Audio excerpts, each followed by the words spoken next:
Concept: Ponzi Scheme A Ponzi scheme is a type of fraud that uses a pyramid-like expansion, using the capital of later investors to disguise the returns of earlier investors, and constantly rolling the snowball, commonly known as robbing Peter to pay Paul. It is also known as the father of all scams, because it can turn every participant into a conspirator. Case Ponzi was an Italian who had been imprisoned in Canada for forgery, and in the United States for smuggling. In 1919, Ponzi moved to Boston and claimed that he had found a good way to make money by selling European postal notes to Americans. Most Americans had no concept of finance and were skeptical. However, he threw out a bait: all investments would yield a 50% return within 45 days and double within 90 days. Under this huge temptation, some investors tried to invest money. Unexpectedly, they really got a return. As a result, a large number of investors followed suit. In just over a year, more than 40,000 people became Ponzi's investors, and they regarded Ponzi as a business giant. Ponzi also gained huge wealth, lived in a villa, consumed expensive suits, leather shoes, gold-plated canes, expensive jewelry, diamond-studded pipes, and so on. But in the end, he was exposed. In fact, he had only bought 2 postal notes, and all the returns of the previous investors were the capital of the later investors. In 1920, Ponzi went bankrupt, was sentenced to 5 years in prison, and 5 banks went bankrupt with him. A large number of so-called investors lost everything. The Ponzi scheme later became a proprietary term. Application: what are some Ponzi schemes in daily life? Scenario 1: would you invest in a 30% return?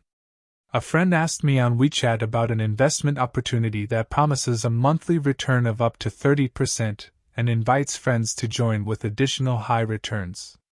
Her friend joined early and has already made a lot of money, and she asked for my opinion on whether she should invest. My immediate reaction was to block her. After calming down for a few minutes, I reluctantly gave her my opinion: quickly block your friend who made money.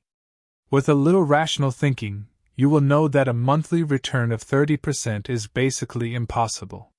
However, the cleverness and horror of a Ponzi scheme is that it cleverly turns all participants who receive periodic returns into accomplices of the scheme, frantically pulling people into the scheme until there is no one left to pull. The funding chain breaks, and the scheme is exposed. Scenario 2: Silicon Valley startup companies.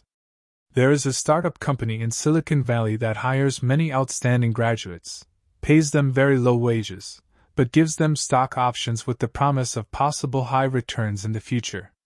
Because the wages are low, the company's products can be sold very cheaply, and there is money to be made. After making money, the founder gives half to all employees with options and the other half to management as a bonus. Then, the company hires more and more employees, and the company makes more and more money, but in the end, the company goes bankrupt, and all employees lose their jobs, and the options are worthless. What? How could a profitable company go bankrupt? Because it is a Ponzi scheme.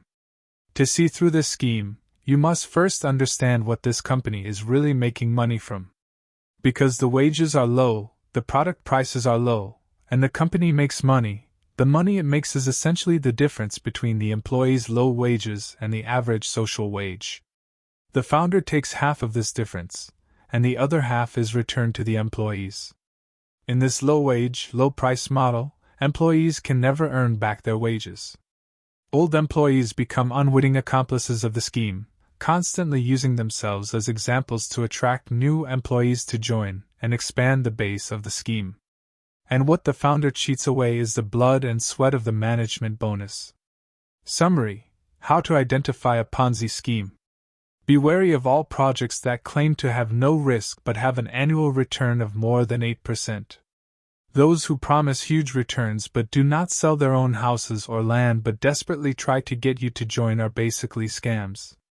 Ponzi schemes do not necessarily have planners. Do you remember the bubble economy? That was a spontaneous Ponzi scheme without planners. The world of finance is exciting and dangerous at the same time. You are interested in the return on your money, but scammers are interested in your principal. You must have a pair of discerning eyes to see through the scheme and not let your hard-earned money go to waste.